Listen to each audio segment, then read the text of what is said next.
mwalimu wa PD. She's a grandmother. So what exactly did he tell you? Do you remember the words? As I quote what he said, na huyo mwalimu apewe cheo mara moja. Ladies and gentlemen, today was a very important day and beautiful day to say the least. As you can see, dances here from children of Milima Primary School.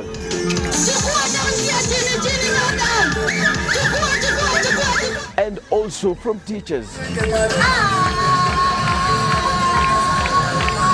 As you can see, teachers now enjoying themselves as they dance. So what event was this? Let's wait and see.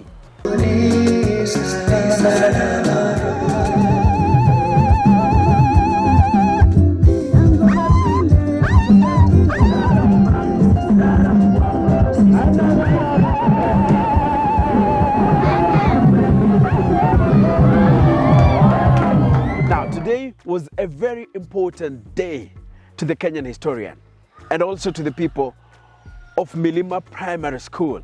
We are talking about pupils, teachers, and of course, parents of Milima Primary School. Now, they came here to celebrate and bid farewell to their teacher, Madam Dina Wekesa, who happens to be the mother of the Kenyan Historian team. The Kenyan Historian team being myself, Enoch Sikolia, and the camera person, Elijah Wekesa. Now, we came here to bid farewell after her retirement. Remember, she retired in June, but today we are celebrating the years she has toiled, worked hard, and changed lives of peoples and villagers from different areas. It is a story she's going to tell us. But first, let's enjoy how people celebrated her. Dina, Dina. Dina, Dina. Na kwa hiyo tunajivunia Madam Dina na walimu wengine ambapo watoto wetu sahi ambapo wako tunajua kuna professors, kuna engineer kwa kupitia kwa mikono ya Dina. That's why I'm saying we are going to miss her so much. Kwangu alinipata hapa, but there is something I learned. She had love for the children. Alikuwa na upendo kwa watoto. Alijitolea, especially when the CBC, watu huku wanasema CBC. When it came, it was complicated, but we kept. Hakuchoka. Kwanza yeye alikuwa anatusimamia huko Loa. Si ni hivyo? Madam Dina alikuwa mwalimu, na kando ya kuwa mwalimu alikuwa mama. Alikuwa anatulea vizuri sisi ambao bado tuko nyuma yake. Alikuwa mama ambaye angekupea mawaidha. Na ninajua Madam Dina pahali huko, hata kule kijijini, utabaki kuwa mama.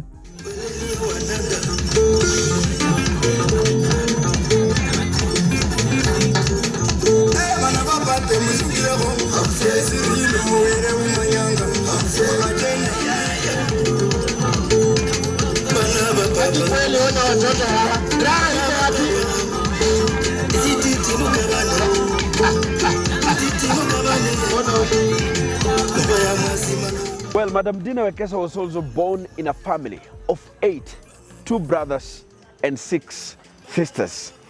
And actually they had a lot to talk about her. They said so much about her.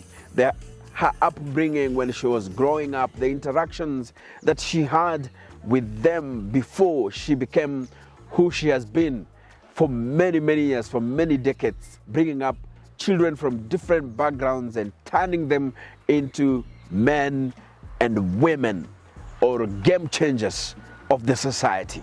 Now, let's hear what her brothers and sisters had to say.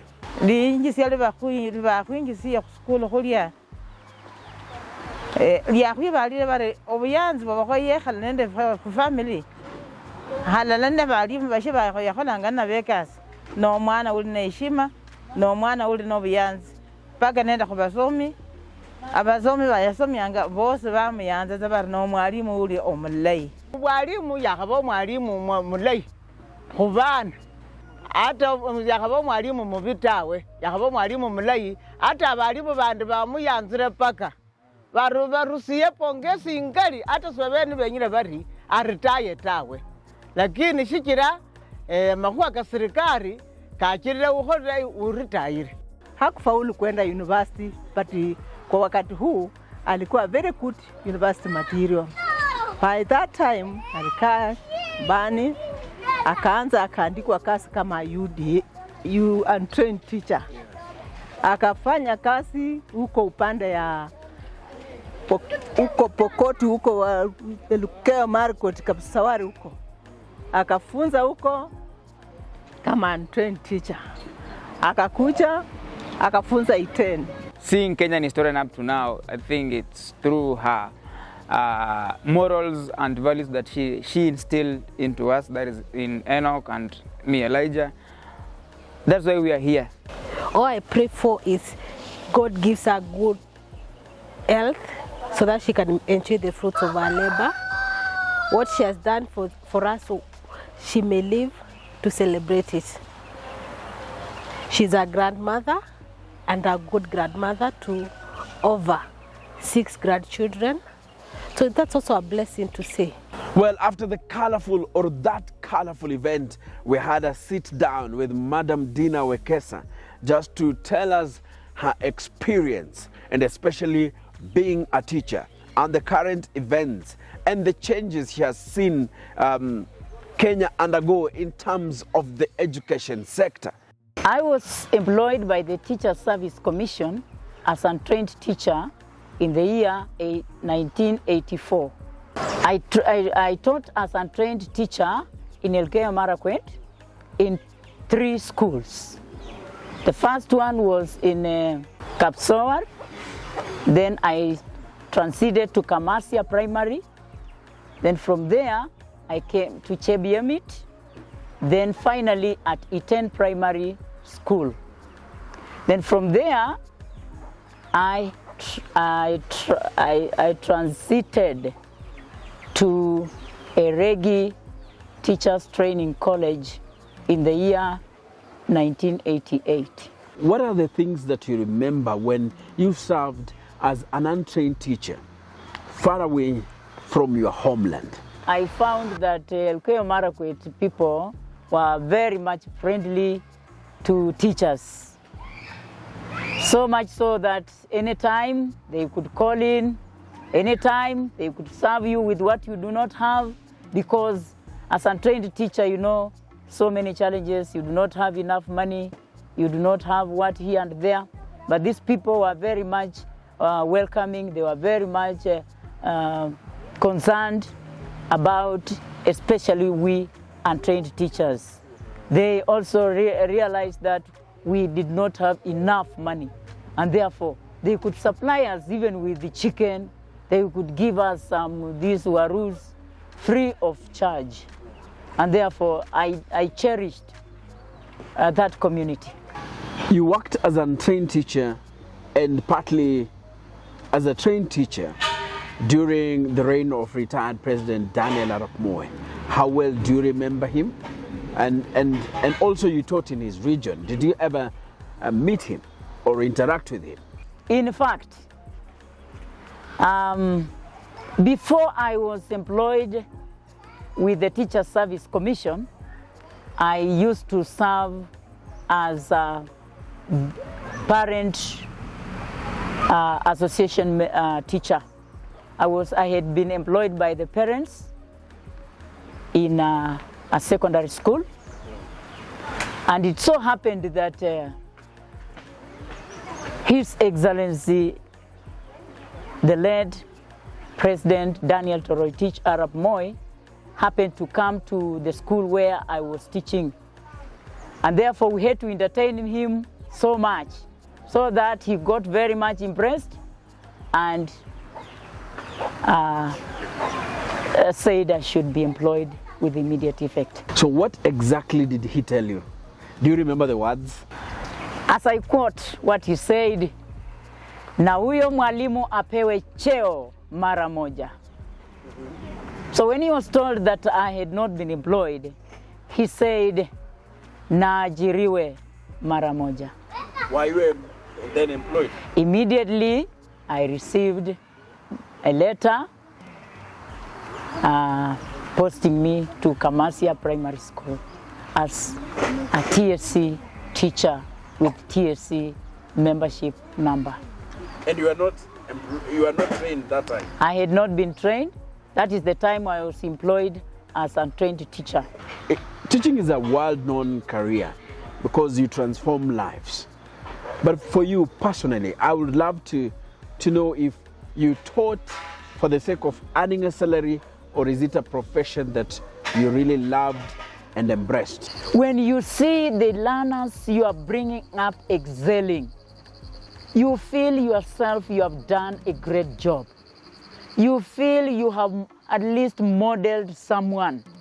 You feel there is someone who will appreciate you. That is why you see most teachers really toil.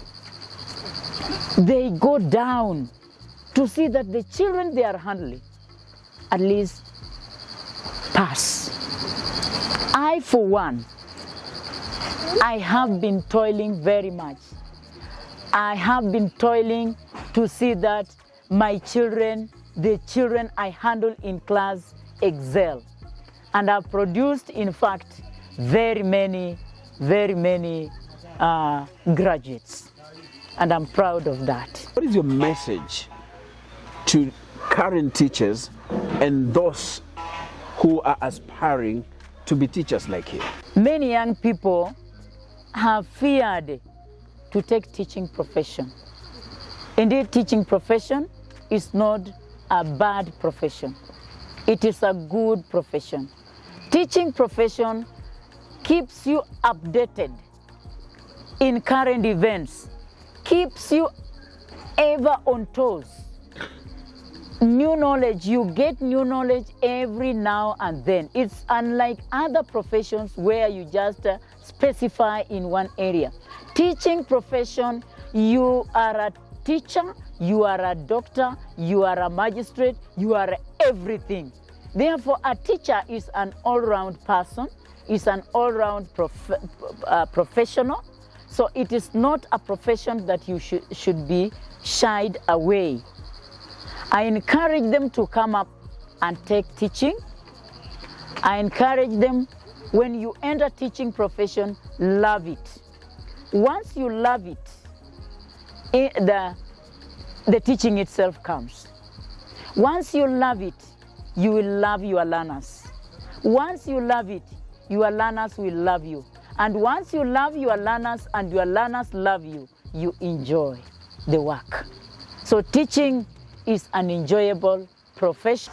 Well, that has been the life of a teacher as told by Madam Dina Wekesa, and what she has enjoyed and how she has enjoyed her career. Well, this is the Kenyan Historian. And if you haven't subscribed, please remember to do that. Subscribe and follow us on our Twitter, Facebook, and Instagram pages. And you can also follow me on @Enoxikolia on Twitter, Enoxikolia Ziki on Facebook, and Enoxikolia on Instagram. Thank you so much, and thank you for always coming back on this channel of ours to enjoy our documentaries. Be blessed.